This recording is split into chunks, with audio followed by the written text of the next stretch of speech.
everyone, this is Fantasy-esque and welcome to Season 2 of Vampyre Clan in ClanGen. In the last episode, Eaglepaw became a fledgling and his father Fornest was chosen as his mentor. Then things took a dark turn when Owlfeather discovered a litter of newborn kittens in the wild and brought them back to camp for the vampires to feed on. We are now picking up on the second turn of Greenleaf, and it is Moon 76, so let's dive in and take a look at what happens next. So, a lot happened in the last episode, which means we have a little bit more to get through this time around. Let's get started with the events. Twilight Fade has recovered from his joint pain and is happy to be moving around pain-free. Sunnytail is caught outside of the clan's territory, which means that he was over where the hunters live. And then of course we have the 3 kittens who passed away because they were killed and consumed by the bloodthirsty vampires of the clan. Quite unfortunate. And what's this? So much grief and death has taken its toll on the cats of Vampyre Clan. Ibis Freckle is particularly shaken by it. Now obviously we are interpreting this a little bit differently to how you would with a normal clan because they were the ones who had a hand in the recent deaths. I think we were mentioning last time that having access to cat blood might have tipped Ibis Freckle even more into this dark headspace she's already been dabbling in, and I think this notice here is proof of that. We were wondering if she was going to be affected, and apparently it has shaken her up. She is affected. I don't think she is sad about this, or she's terrified, feeling guilty, nothing of that sort. I think she's just become a little bit more unhinged because now she has a taste of cat blood. Okay, let's go to the medicine cat den. Blue Star still has her white cough.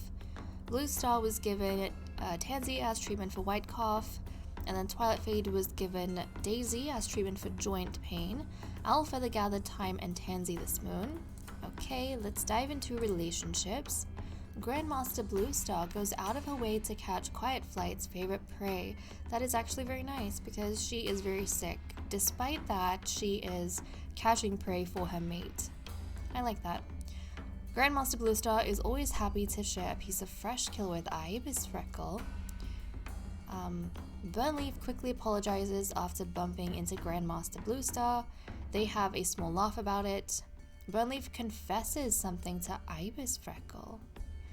Okay, Burnleaf, he seems to be getting friendlier with Ibis Freckle, which is definitely something of note.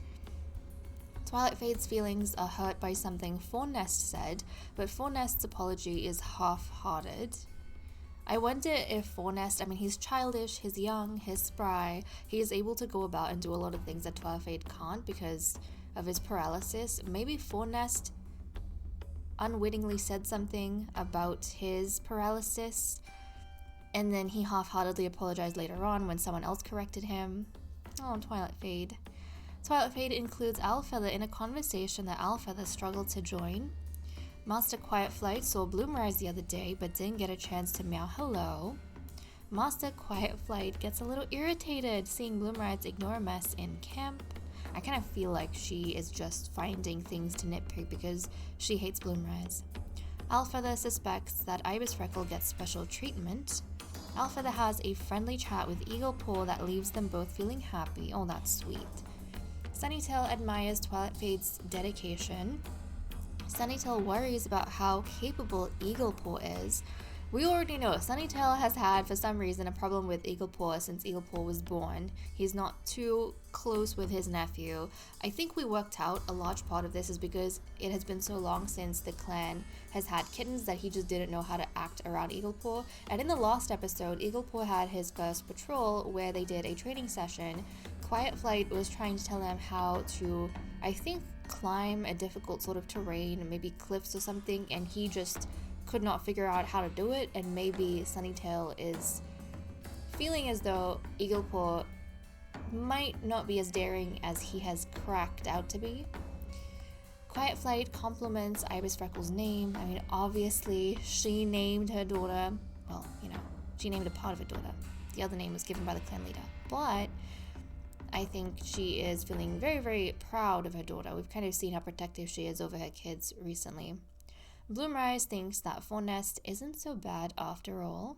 Fornest was caught enjoying a moonlit stroll with Owlfeather last night. Okay, Bloomrise and Fornest are becoming fast friends, and it is nice to see that Fornest is having some romantic moments with his mate Owlfeather. Bloomrise said something that rubbed Eaglepaw the wrong way. Eaglepaw tries to have a conversation with Grandmaster Bluestar, but it ends up awkward when neither of them speak up. That is unfortunate, especially because Bluestar is charismatic. The fact that she let it be that awkward. I mean, that's her grandson. But you know what? Maybe she's just feeling really sick, and I don't think she's able to maintain the same level of charisma she normally has. Okay, well that is what we have for events. Okay, let's see what everyone is doing for the day, starting off with Grandmaster Bluestar, who is sharing tongues with Iris Freckle.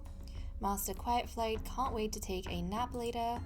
Owlfeather thinks that she doesn't deserve her full name. Owlfeather! Is it because she's insecure? You know what? I think that she's feeling a little bit guilty about the fact that she didn't pick up on her mother's sickness sooner. Not until Bluestar's sniffles went into actual, white cough territory, and she feels guilty about that, even though Bluestar doesn't blame her. The other thing, guys, I think in the last episode, we were taking a quick look at the family trees, and we said that... Who was it? We said that Bloomrise had an older sister named Wolfpaw, who died on a single patrol because a Wolverine killed her. I am only now realizing that Wolfpaw was actually Owlfeather's former apprentice. So obviously Owlfeather would have made the decision to send Wolfpaw out on her own, and it ended in Wolfpaw's death. So I wonder if things like this happen, that she thinks back to those kind of decisions and she blames herself a little bit. Just like she was, I don't think irresponsible, but she made a wrong call. And she feels like she's doing that again. She's making a wrong call that might end up costing the life of her mother. I don't know, that's really sad. Sunnytail solves problems by starting them. Boy, you have been doing this for 3 episodes now. Iris Freckle has the Apprentices very engaged in a very, very tall tale. We only have the one apprentice, so she's obviously engaging her nephew, Eaglepaw, in a tall tale. Fornest is having a nice conversation with the cats guarding camp. Bloomrise is watching the sky for rain. Eaglepaw hopes Twilight Fade is in a better mood today. That is very considerate of him, because he has no relation to Twilight Fade. Burnleaf wonders what Grandmaster Bluestar is up to. Twilight Fade is sitting in the shade trying to hide from the heat, and that is all we have for what the cats are up to today. So let's move on to patrols. Let's get started with our patrols. So we currently have 41.8 prey, and we need 23.5, so no need to worry about food. We're gonna send out Owlfeather once more, and hopefully nothing too dark happens like it did in the last episode. I mean, the vampires would be excited, but personally it makes me kind of sad that they're killing off these kittens. So let's send her off. Hopefully this time her focus will be just on the herbs and the plants. Owlfeather wanders off into the territory, keeping an eye out for the purple flowers that grow on Bethany. Proceed. Wait, had she passed the Bethany already? Owlfeather doubles back, and while she finds a shrub that looks a lot like Bethany, it's surrounded by suspicious hoofprints and devoid of flowers. Without the blooms, Owlfeather isn't confident in her identification, and returns to camp with nothing to show for her long trek. I don't think this would make her feel too good, especially with the way she was feeling earlier in the day. And now we have our patrol with Eaglepaw, Bloomrise, Fornest, Iris Freckle, and Master Quietflight. So let's see what they get up to. There's a spring in their steps as the cats head out. Today looks like a good day for hunting. Proceed. The hunting is easy and the company is good. that spring is still just as present in their steps as the patrol heads back to camp, though perhaps the amount of prey they're all carrying makes it harder to see. A huge amount of prey is brought to camp, which is very, very nice, because we are well stocked on food. We have 105.8 now. Okay, I'm kind of happy that everyone's pulling their weight while Blue Star is feeling down. But okay guys, that is all we managed to get up to today. Thank you so much for watching. I hope you all enjoyed, and I will see you next time. Bye bye.